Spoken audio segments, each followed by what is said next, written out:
So, Micky, first of all, it's deadline day and one deal done very early on. Paul Gratzel returning on loan from Liverpool. You made a really good impression here last season, so what are your thoughts on getting that deal done?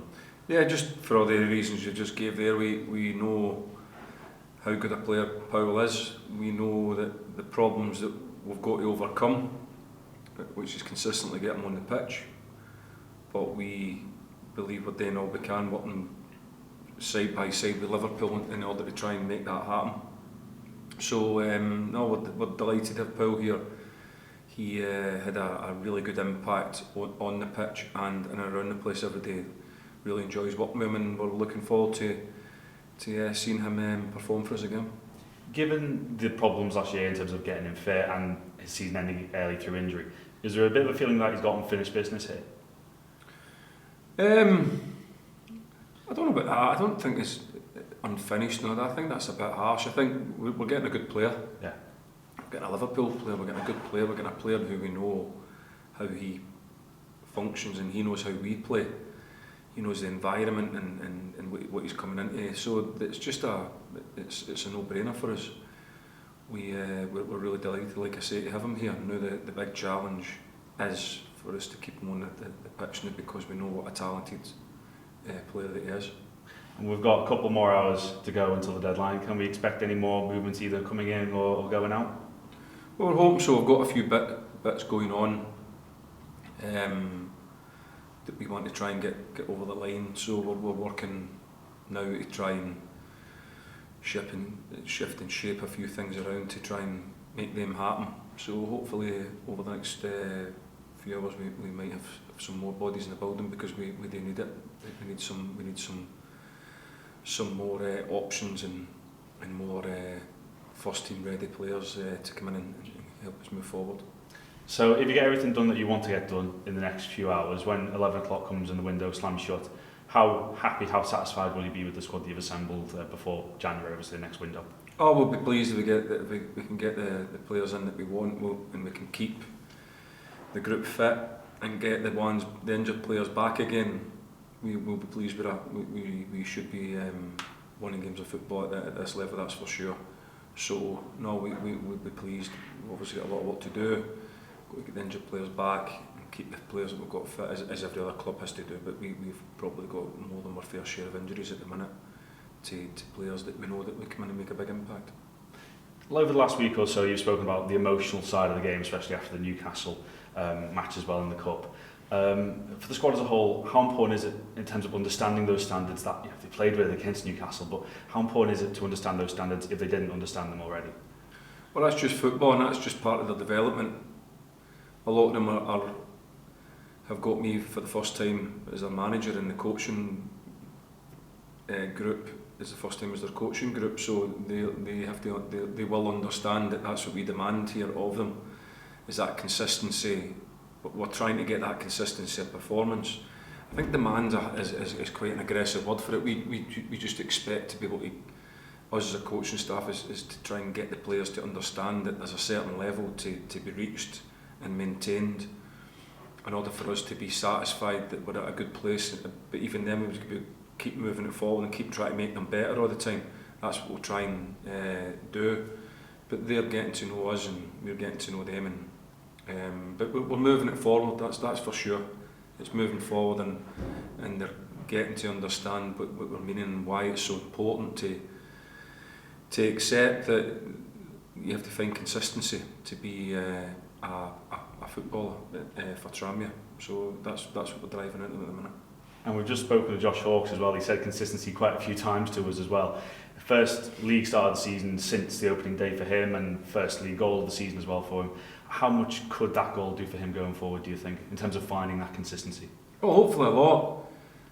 Josh is too as a developing player, whereas he knows what we want him to get better at, but he's attacking that now, and I'm seeing a lot more signs of him consistently being able to do that now.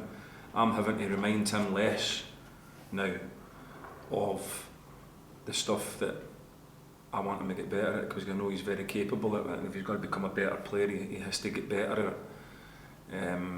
But he's improving all the time. He's certainly attacking it well. He's in great shape physically as well. So no, we're pleased with him as we're working with all the players to try and do that all the way through the group. But because you mentioned Josh, that's what we're trying to do with him at the minute. And on Josh as well, there has been a change of system, if you like, as well. What is it specifically that you're looking from him in terms of finding that consistency? What attributes in particular? Well, it's been difficult for him because we have moved away from sort of the system that Josh sort of played, the area of the pitch that he played in. So now that we're playing with sort of three types of midfield player, if you like, and we're not really, we're wide, we're width is coming from wing backs, or we're went at the diamond at the weekend. It's which probably suits Josh a wee bit more actually. It's just about bringing your attributes to what we do more and most of the time, and that's what we're trying to do. Even though we've moved it around a wee bit, we'll put you in there to be you, the best version of you, because that's how we understand how you play, and we want the best version of you to perform in this area of the pitch for us. And that's what we're just trying to get him. But there's a lot of good competition in the middle of the pitch. We have a lot of talent in the middle of the pitch at the minute, and I can't please them all, but I don't have a problem with that. I just, as long as they understand that what they do, they trust me and they know that I can't play them all of the time. But I do have the luxury to think that if I maybe need a certain thing done, or now with the 5 subs off the bench, you can involve a lot more players in the match day game. They trust me that I will try and do that to keep them involved if I think it's for the good of Tranmere. But I remember you talking last season as well about competition for places, and I think it's something along the lines of you don't really want players to be happy because you want them to be hungry to keep playing, don't you? You want to be happy, you want to be hungry to keep fighting for those places. Yeah, I want them to be happy. I don't want them to be unhappy. Not miserable. I don't. Yeah, but I don't want them. I want them to be professional. Yeah. I understand that when people can't play, they should be professionally unhappy, but they've still got a job to do to help their teammates to try and win a game, and then keep their fitness levels up and their mentality in a good place for when they're needed, when they come in, because they'll get their turn. Because as you've seen, we've used near enough everybody now, so everybody's had an opportunity to come in, and we'll continue to do that without being reckless, because we need to win games. But if they deserve to go in there and play, then we'll put them in. Or if we look at a certain game and we think that we need a certain style or a certain quality from the group, then I definitely hesitate and put them in. And Leyton Orient up next, league leaders away from home. Richie Wellens, he's done a very good job there so far. What are your thoughts on their start to the campaign? Well, we know, listen, like every game, it'll be tough. It's always a tough place to go. Leyton Orient is always a tough place. They have a brilliant following who are very vocal and get right behind their team. But it's not something that daunts us or something that makes us in any way not wanting to go down there and compete. We enjoy going down there. We enjoy the competition and the challenge that Leyton Orient throw up to us, and we're going to take it head on, and we'll be well prepared and no excuses. Know what a tough game it's going to be, but so will they. They'll know it'll be a tough game as well. We're kind of getting into our stride now as well. We're kind of getting moving forward as well. So it should make for a really good contest. I thought it was interesting looking at them as well, in that they've scored the most goals in the league so far this season, but top scorer Charlie Kelman, he's only got 3 of them. So that just emphasises the variation of threats that they have as well, doesn't it? Yeah, listen, we know it'll be a tough game.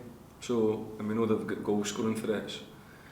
So we can score goals from all different areas as well. It'll be a good contest. I'm looking forward to it. It'll be a good game. It'll be, I know Richie very well. I've managed him and played against him. That's how old me and him are. So no, I know Richie well, and I'm looking forward to going and contesting a valuable 3 points against him. Thanks, Micky. Thank you. And the adaptability to be able to change system against Colchester and still come away with a win, is that sort of a hint towards that consistency really falling into the squad now? Yeah, because we care less about systems and more about principles, really. We have a clear way of working when we have the ball, so we try and achieve this no matter what system we're playing. So the players know that, so it's just that sometimes more players will go and support that, or we'll be trying to hit players in different areas or something like that, but the principles will never change no matter what the system is, so that kind of helps when you're going to change systems. And then when you haven't got the ball, we have a set of principles or non-negotiables, if you like, or yes and no's, that help the players to make good decisions no matter what system we play, so that kind of helps it a little bit. But yeah, you're right, we were able to slide back into a back four at the weekend. I think that's important in modern in football these days, because there's so many systems and so many different ways of playing football now, that if you believe that you might need to be a wee bit more defensive in a certain area, or you think you can go and attack it in a certain way, that you have enough players at your disposal to be able to go and adapt and adjust to that and make it look seamless in the way that we do it. Well, not seamless yet, we're still working towards it, but winning helps you to be able to build on it. Because guys like you don't come to me then and say, well, why did you change after a performance like that to something else? It's just something that we believe that we can do. We have the players that are able to go and do that, and we'll continue to do that. Again, I always use that without being reckless. We're not doing it to try and be clever, we just think it was the best way to try and get it as a result, playing that way. We were a wee bit short of centre backs at the weekend as well anyway, that kind of forced our hand a little bit, because we have a number of centre backs that are not available at the minute, but hopefully by the weekend we could have a few more back. Well, speaking of centre backs that are out injured, is there any update on what's going on with Tom Davis at all? Tom's still in a boot, so he has a stress fracture. So he's still in his boot. I think he's coming out of that next week, but then of course he's got to get fit then, because he's not been doing any kind of physical work. So we will look at, hopefully, to when he comes out the boot, maybe in the next week or two, where he's up to, and then try and get him moving forward. And the same with Jameson as well. He's trying to go over a hamstring injury, so he's going to be another couple of weeks as well. Yeah, and then Kieran Morris is another one who's been out injured for a little while. Morris is out, Robertson's out. So we have a few. Kieran's back on the grass. He's running and having no effects of the injury. Touch wood. So he's looking right on schedule. So he will probably be able to join back in with us in a week or two. So that'll be a big step forward for us, because we all know what a talented player he is. Yeah, great. And then obviously I feel like speaking about the away form, I'm almost going blue in the face with it. But how big of a win would it be to go to Leyton Orient on Saturday and come away with 3 points? But they're all big wins. Listen, it's home and away. They're all well earned results. And like I've spoken about, I don't like going over this away form thing, because a lot of people what they have overlooked is I think we only lost one game away from home last year against the top 9 teams, and we were one of them. So we only lost one. We only lost to Mansfield away from home. So people have overlooked that. Probably we never won enough. But if you go through a record away from home, we drew probably too many. Because if you go through the team, we went away to Forest Green, we drew Bristol Rovers, we drew.